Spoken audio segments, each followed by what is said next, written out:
Was it you who called me here?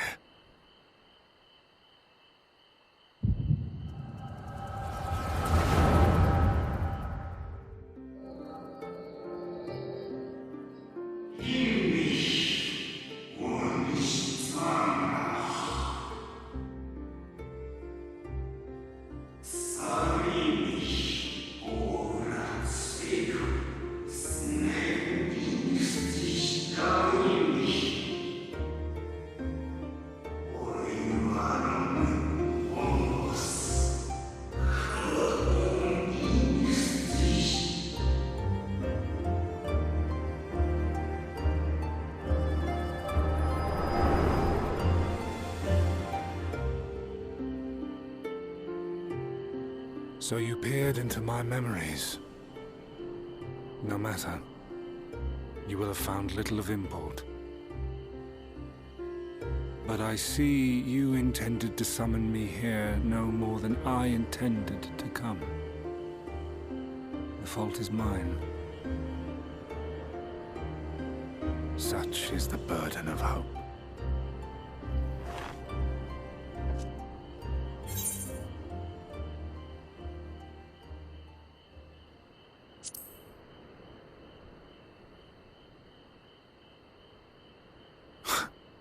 What fool would relinquish his weapon on the eve of battle? That which I do is no different from that which you have done so many times, Warrior of Darkness.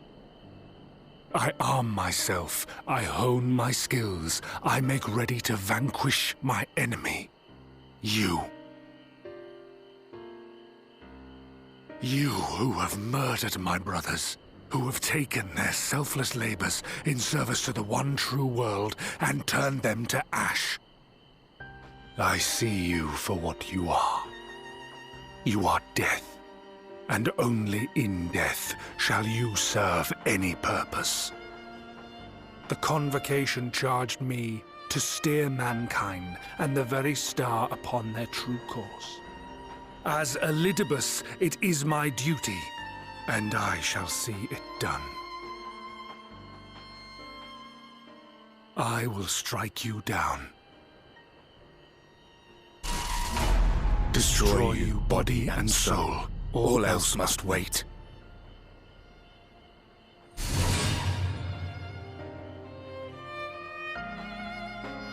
Ere long I will come for you, Warrior of Darkness. And I will save the world.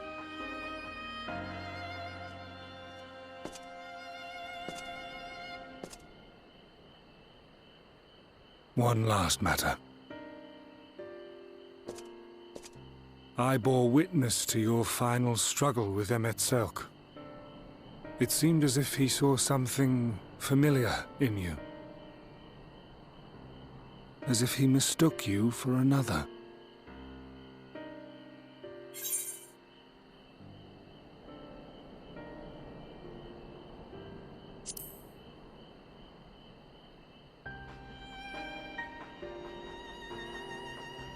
No.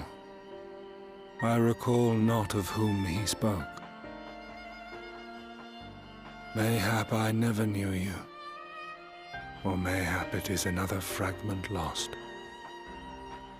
Ah, I wasn't aware you already had a guest. If the conversation is constructive, I shall not intrude.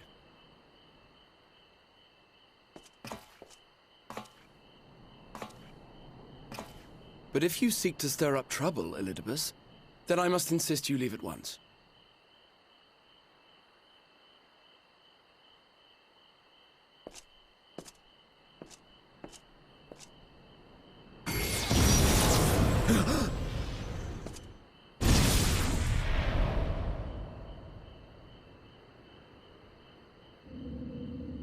Though you lack her blessing, your soul is surprisingly dense.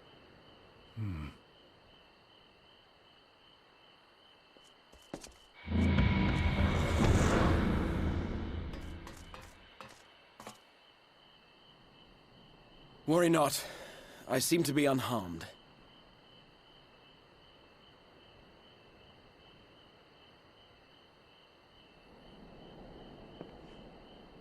This. This is my own doing. The consequence of my recent exertions. It is the tower's way of compensating me for the demands I have placed on it. Rest assured, it is no great inconvenience at present. Indeed, I told Beck Lug as much, but they would not be persuaded and sent me away to rest.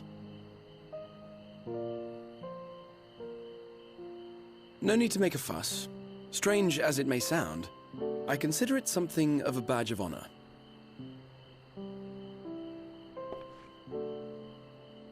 One of the brave souls who saw me delivered unto the first once said that the world shall ever have a place for tales of heroism so long as we have need of inspiration in our lives. Though he and his fellows had no way of knowing whether their mad scheme would amount to anything, they knew that the attempt alone would inspire hope. Or so they hoped. A more optimistic lot one would be hard-pressed to find.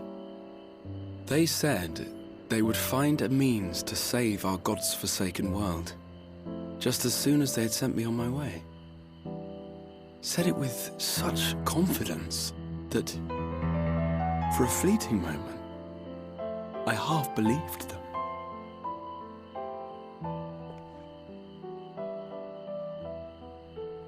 Such faith, such courage in the face of unrelenting despair.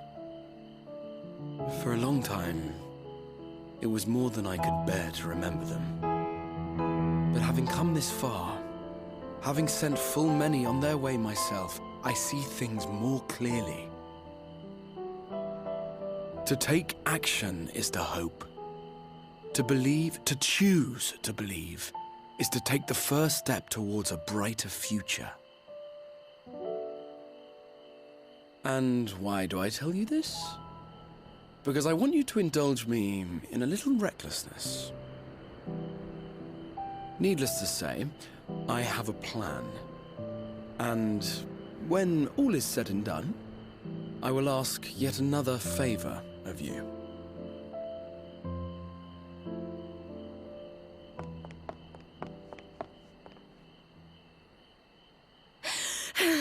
You're both here. Oh, thank goodness. What's wrong? It's Thancred. He's collapsed.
Excuse us.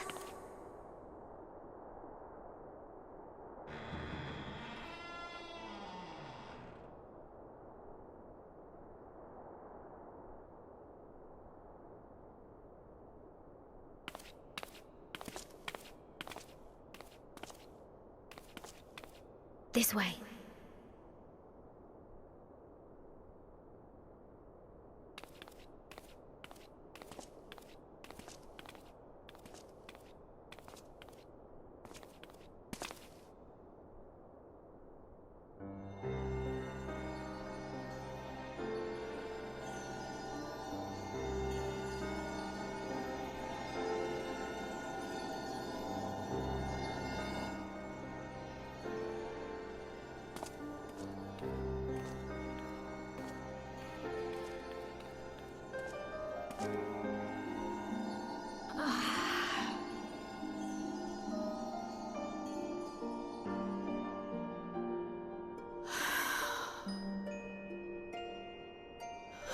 I would rather you hadn't seen this. I'm sorry. We have urgent tidings.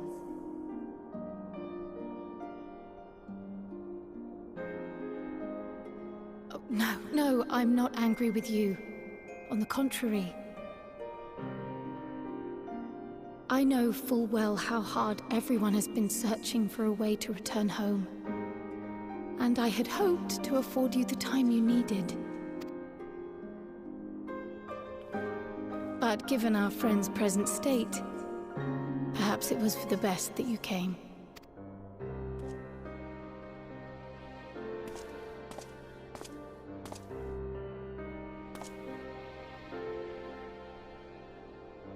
Stiff and cold, all of them. As if they were made of wax, barely alive at all.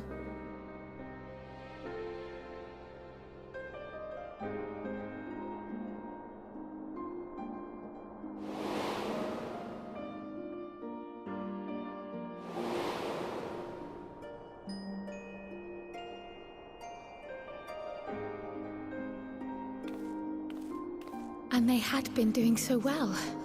Save for occasional signs of etheric instability, they appeared to be in passable health. Then, quite without warning, things took a turn for the worse. A change for which even Master Matoya could offer no explanation.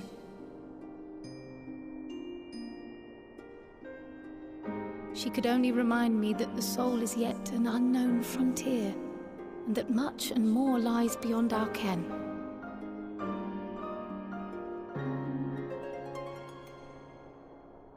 But let's not lose heart just yet.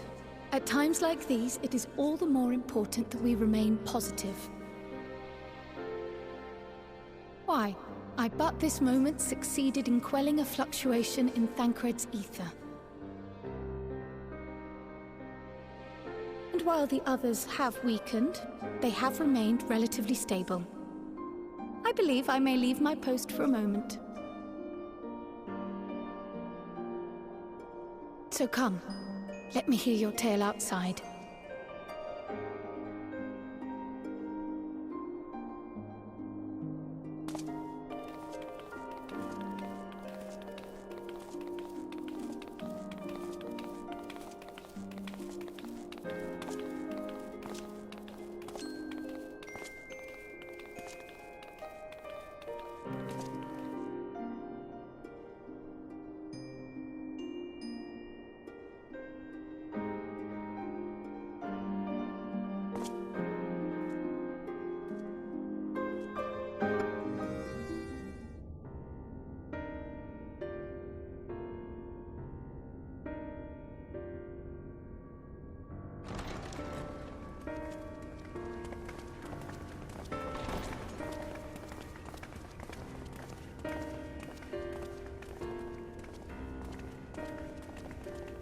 Forgive the delay. We have visited every region and confirmed the presence of Ascians throughout the realm. Lest a grave predicament be made to seem hopeless, it should be noted that they are of inferior rank. The black-masked minions who answer to the red. Yes.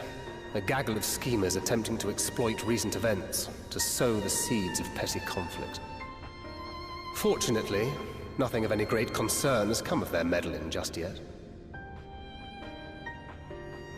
We also encountered a number of the Crystarium's former defenders, busily solving this problem and that in a bid to become warriors of light.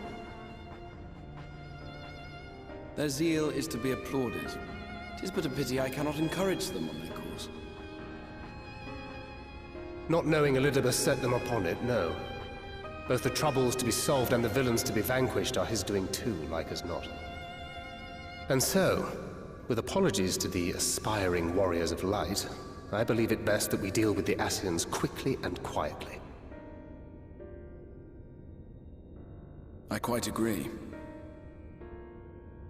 But tell us, what news from the source? How fare our bodies?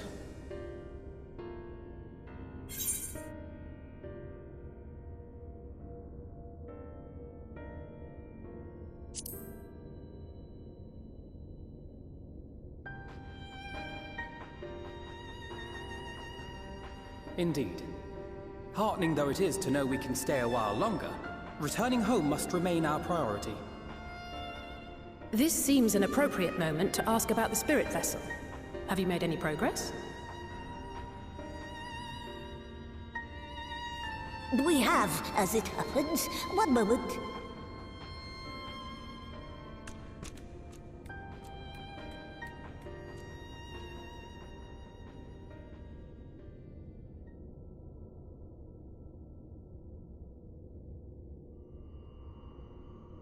The red stones.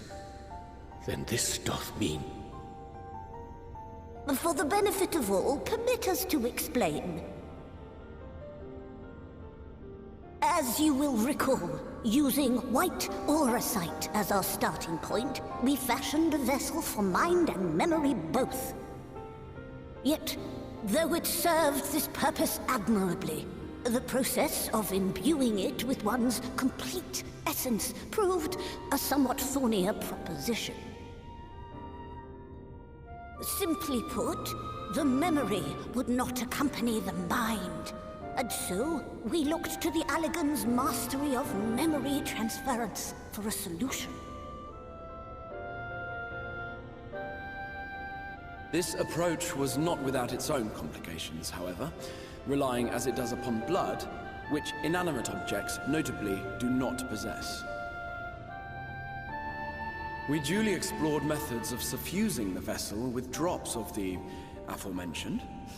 Alas, our painstaking experimentation succeeded only in making me feel faint, and singularly failed to imbue the crystal with the necessary properties. It was then that an idea occurred to me, namely that we might fuse the vessel not with normal blood, but with my crystallized essence.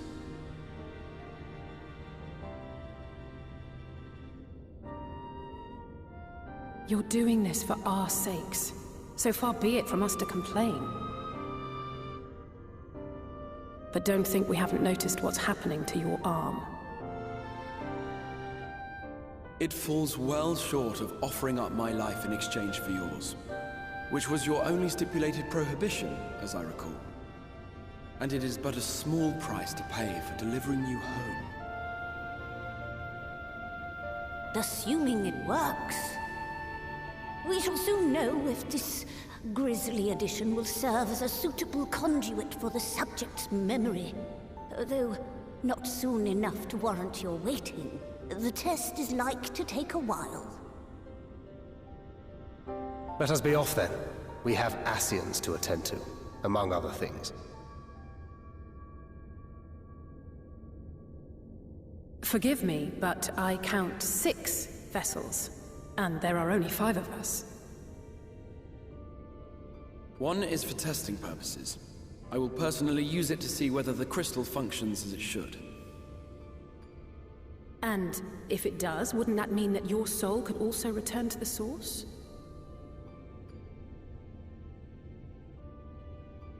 Yes. In theory, at least. But there is a distinct difference between your circumstances and mine. While your corporeal forms want for souls, my past self does not. Mayhap our essences would blend, or mayhap they would curdle. There is no telling what might occur.